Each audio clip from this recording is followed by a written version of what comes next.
Just quickly about myself, my name is Paula Gludovatz. I'm a student at the Danube University of Krems, where at the moment I'm studying my master's and doing the game study master, basically.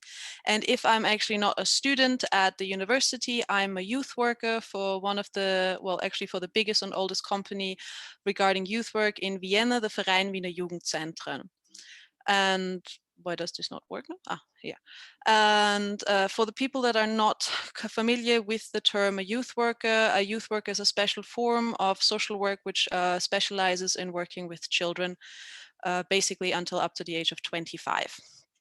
And the goal of the presentation is to highlight the influence that gaming plays in the promotion of gender equality in teenagers ages 10 to 18, with a focus on the differences in relation to age, socioeconomic backgrounds, cultural upbringing, and gender. And before we start with that, I would like to take a quick look at some gaming statistics that had a huge impact on me personally.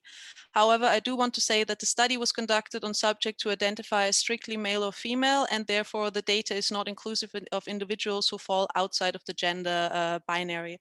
I'm very sorry I couldn't find any inclusive statistics about that. Okay, so first I would like to talk about the statistic that ÖVUS presented. ÖVUS is the Austrian Union of Entertainment Software, which every 2 years brings out a study about the gaming habits in Austria. And firstly, in 2019, in December, they presented it and I read it, and it had, as I already said, a big impact on me. Firstly, the study showed that 5.3 million people in Austria actually play video games, which is a lot because that's a total of almost 60% of the total population. That is more than 2/3 of the targeted group examined, which is all the people living in an internet household. It also showed that gaming is actually equally popular between women, where 46% women play and 54% men. And the average age of a gamer is actually 35, which can be related to the financial and living independency. And this study just once more proves that gaming has become more and more popular. Yes, and here's the statistic when it comes to who plays how often, and it says that 6 out of 10 Austrians, or people living in Austria with an internet connection, play several times a month or more often, which makes 62%, and a third actually play daily. Another thing that was very interesting for me while reading this study was that it came out that the gaming is actually most popular between children of the ages of 10 and 15, where actually 90% play regularly. And one thing that really stood out for me was the quote from the president of ÖVUS, which stated that the study showed that it is time we abandoned the image of the male teenager as a typical gamer. Personally, it impacted me because I identify as female and I'm a gamer, and I'm definitely not the typical gamer according to that. So now I want to bring you back to 2017, when I actually started working as a youth worker in a youth center. Just to make sure that everybody is familiar with the term of a youth center is a place that functions to promote a sense of ownership and freedom of expression for various social and cultural activities, including performances and social spaces for music, life skills, recreation, and social interaction. And soon I will also explain why gaming will be part of this. In the youth center Hirschstetten is actually located in the center of a social housing project at the outskirts of Vienna. So one could actually describe it a little bit as a rough place. And when I started working there, the gaming situation was as such. We had one PlayStation, a PlayStation 4 actually. We had every single FIFA game there was on the market. We did have Minecraft, which I found in the back of a closet, and we had a Nintendo Wii, but the controllers weren't working. We had a fully functioning Guitar Hero set for the PlayStation 3, but no PlayStation 3. And the most crucial point here was that no one in my team was actually assigned to take care of the gaming department or the gaming equipment itself.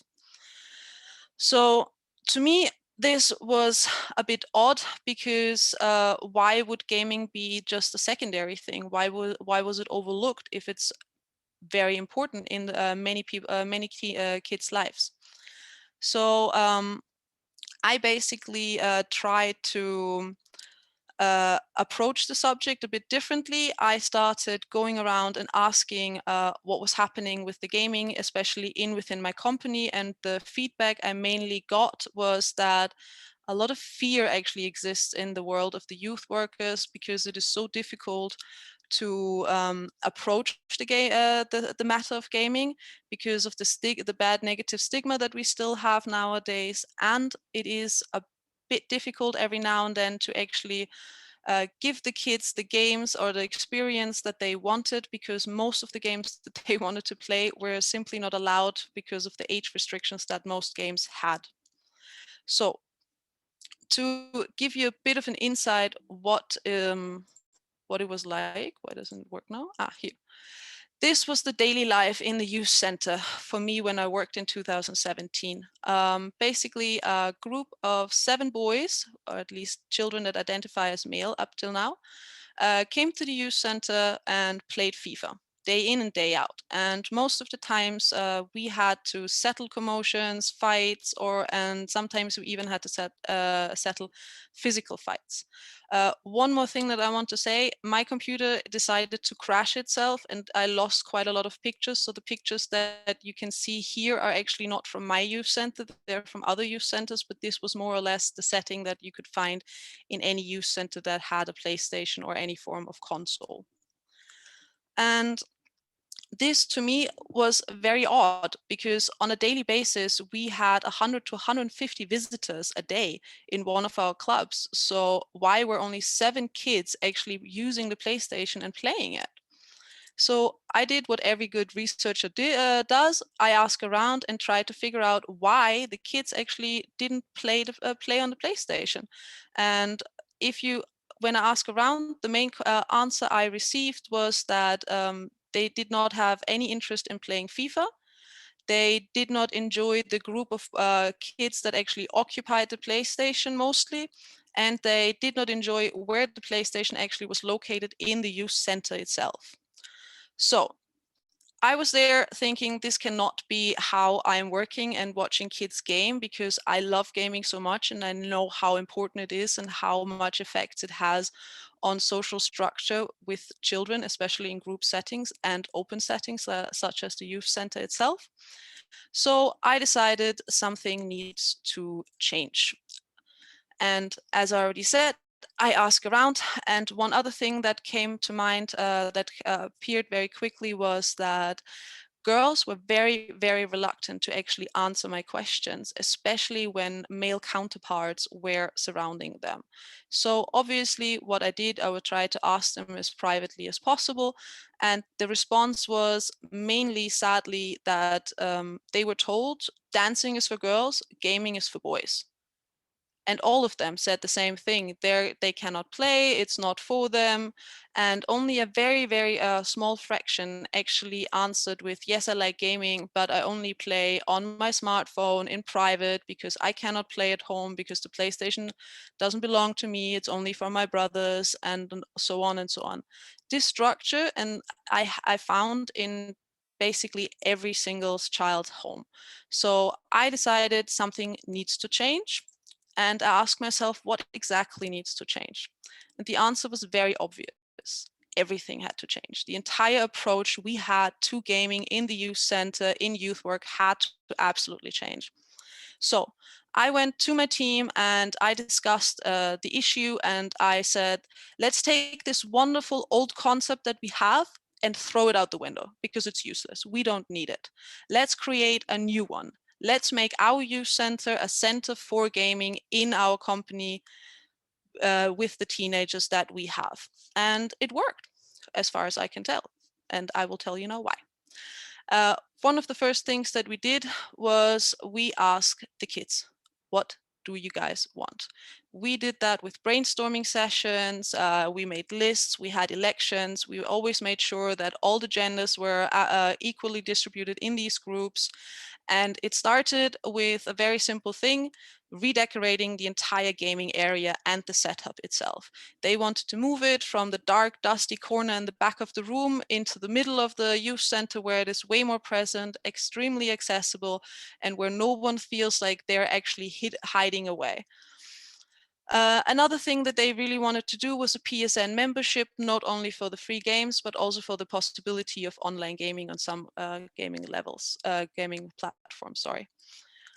Another thing that was extremely important for the kids was a new collection of games, and we managed to actually get them all the games that they wanted, except for Grand Theft Auto 5. That was and still is a game that is missing in our collection, but one day we will get it. And another thing was we changed the setup. We got a second PS4. We got new monitors, and the kids and my team, we managed to actually create one of their fantasies in the youth center itself by copying all of the gaming setups that they saw with their famous Twitch or most favorite Twitch streamers. And now I'm going to show you a picture of what they looked like afterwards. This is what we built. We took an IKEA piece of furniture, turned it around, added some awesome LED lights, got a couple of screens, managed to be this way we could flip them easily around. Kids that weren't in the right age group could suddenly play with other kids that played another game in the age group that they were allowed to play in. A group of girls really wanted to play racing games. So my colleague actually built a racing simulator with them, because once again, in the back of the closet, we found a completely dusted box of the PlayStation gaming setup. So we used it, and that included building it, setting it up, and always preparing when they wanted to play with it. And we always managed to get the kids really included in it and work together. And even though that we did all of this with the influence and with the openness of the girls, and we included them in everything, and every gender basically was included, it was still very difficult at times for girls to actually approach the gaming station when a bunch of boys was there playing. So we went one step further. From that moment on, when we realized that the girls are still reluctant to go and actually take their space and fight for their position with the controller, one of the team members always had to be with the kids in the gaming station. And that was an absolute turning point. The girls seeing another woman playing a video game gave them the confidence to approach and to ask. So with the new guidelines and the new focus on including all the genders in the gaming area, we had absolutely a massive amount of new possibilities. We basically weekly had Fortnite challenges or Killzone challenges, every game you could imagine. We were able to have tournaments, everything organized by the kids, for the kids themselves. We had a more steady flow of visitors each day. Kids from all over Vienna and even outside of Vienna came to check us out. And the biggest change we had was by downloading Fortnite. By questioning the kids which games they wanted, Fortnite was the absolute number one. With every gender there was in every age group, it was Fortnite, Fortnite, Fortnite. I cannot count how many times I heard the word Fortnite or saw the dances. But Fortnite opened the door for so many girls to actually wanting to play and taking their space and taking that bravery they have and saying, hey, I want to play around. So we did that. We helped them play, and we helped them actually set up new rules, because different games, different rules. We had an old concept. The old concept is out the window. We have a new one. So we need to adapt. And because even though that it was easier now with the popularity of the game and the woman sitting there and being a role model and encouraging women and girls to actually come and play, it was still difficult for some to actually approach. So I came up with the bring one, play one concept. You want to play? Good. Find another gender, and that person plays around before you. That led to actually, first of all, groups mixing, boys and girls and everybody in between talking to each other, even though that they partly came from cultures where it was not allowed or forbidden or actually frowned upon to talk to other genders, that they had to get together, they had to work together to actually play around the Fortnite, and that was the only thing they wanted to do, because they were allowed to play it in the youth center, but sadly sometimes not at home. So this was the absolute and utter turning point of everything. And even though that now we had reached the utmost fantasy of actual gender equality when it comes to gaming compared to what it was before, some were still not able to play because there was still a high amount of girls that were actually not allowed to enter the youth center because of cultural upbringings, of religious belief system that forbid them to enter the youth center because we had other genders there, therefore boys mostly. So we in Hirschstetten had a concept that meant that every 2 weeks on Saturday for an hour and a half, we opened our doors only for girls or people that identify as women, for all ages, however. No, there were no age restrictions in that one. This homogeneous setting encouraged girls that knew other girls that weren't allowed to go to the youth center to encourage them to come and play, because that's what they wanted to do. They wanted to play all the time. And another thing that happened here was that when I did the questionnaire and asked all the people what they wanted to change when it comes to the gaming in the youth center, one huge thing, and actually next to Fortnite, the number two from all of the girls, was they wanted to play with the VR goggles and they wanted to play the game Beat Saber. Because Beat Saber is actually dancing online. You have to move your arms, you have to manage to hit those cubes that come towards you with your lightsabers, and you have to move rhythmically to a piece to a piece of music. So what happened here was that we basically changed the entire concept of Girls Act as well and adapted it to the favorite thing to do of the kids, and the girls mainly, was gaming.